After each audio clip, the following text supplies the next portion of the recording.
Heyo, it's Becca. The Lord has put something on my heart and I have got to share it. So I've been thinking a lot recently about the disciples and when Jesus called them. He did not, give them a roadmap for what the next rest of their life was going to look like. He didn't say what being fishers of men was exactly. He didn't define it or say how that was going to be accomplished. He just said, "Follow me." And I think there are things in my life where the Lord is saying, "Follow me." And I have to ask myself, am I willing to abandon my fishing boats? And I know not many of us have literal, actual boats. But we all have mindsets, or we have relationships or jobs or desires, or, fill in the blank, whatever it might be. Maybe it is a literal location that he's asking you to step away from to better follow him, to be better usable by him, to serve him better. And we all have to ask ourselves, am I willing to walk away from the safety of my fishing boat, the security of my fishing boat, to follow Christ? And I'm not saying that we stop having emotions or stop being who we are. I'm a planner. I like details. I like to know what's coming. And when I don't, there is an element of concern or uncertainty that creeps into my mind, these fears that I'll start having. The fact of the matter is, though, I want to choose Jesus more than those emotions and those feelings. So it's okay to have those things, but they have to be in submission to Jesus Christ. So if he has said, "Follow me," I have to walk away from my fishing boats and follow him. I obviously, we can always choose something else.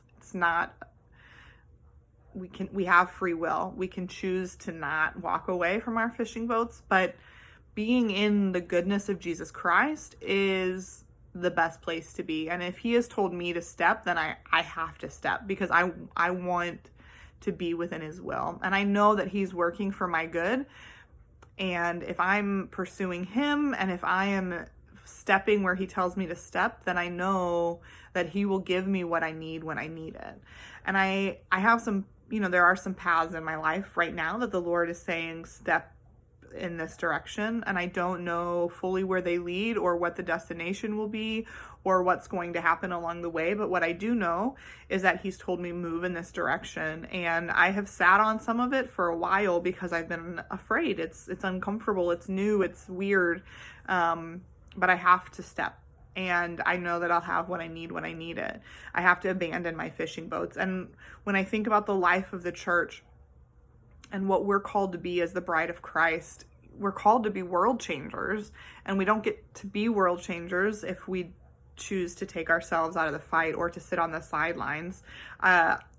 There's a picture in my apartment, and it hangs on the wall, and it's a quote, and it says, "I don't want to simply end up having visited this world." And you know what? I don't want to be on the sidelines. I don't want to be cheering others on. I don't want to be, which I'll do. Obviously, if someone's doing good work, I'll cheer for them. But do you understand what I'm saying? Like, I want to be a part of it. If the Lord has told me to step, then I want to step. I want to be a part of his plan for the world. And if we as the church choose to act and be passive and to just let things go by for whatever the excuse may be, then we're missing out. We're not being bold in Jesus Christ. And we've chosen our fishing boats over Jesus. If you choose to allow your fear, or you choose to allow your concern or the uncertainty or whatever it is to stop you from stepping out for Jesus when he's asked you to, then you have chosen to cling to something more than you have chosen to cling to Jesus Christ. And I do not want that in my life, and I am actively trying to root those things out. And if we as the church allow our security and our comfort to stop us from stepping out in the places the Lord has told us to step out, then we have put him second to something. We have put him behind something else. And that is a sin, and we have got to actively root that out. because we are called to speak his name boldly and live out for him and to change the world. And we should be confronting evil, and we should be speaking for righteousness in love. I'm not saying be harsh, but we have got to be willing to be bold and speak out where he asks us to speak out. And you may have an area right now in your life that you're thinking of that the Lord has said, follow me. And you have given reasons. You have renamed fear. You have renamed concern to be whatever it is. Oh, I should get married first. I should pay off my debt first. I should own a home first. Whatever you have put in that position as a valid reason to not step when the Lord has told you to step, that has become your God. And I want only Jesus Christ to be Lord of my life. Nothing else. No emotion, no situation, no person, no job, no bank account to be the Lord of my life. Jesus Christ is the only one who gets to sit on that throne. And it is a daily submission to choose that.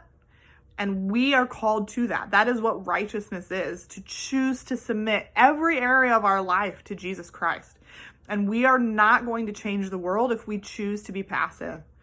The church must be willing to trust that we will have what we need when we need it. I may not be, I'm not, none of us are an expert on every subject.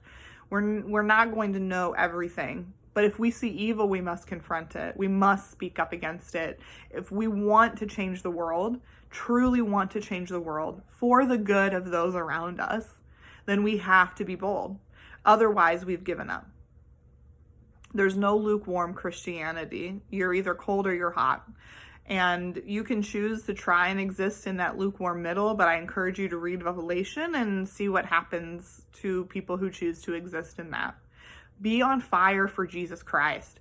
Choose him over everything else. He promises that he's working for our good, and we must trust that.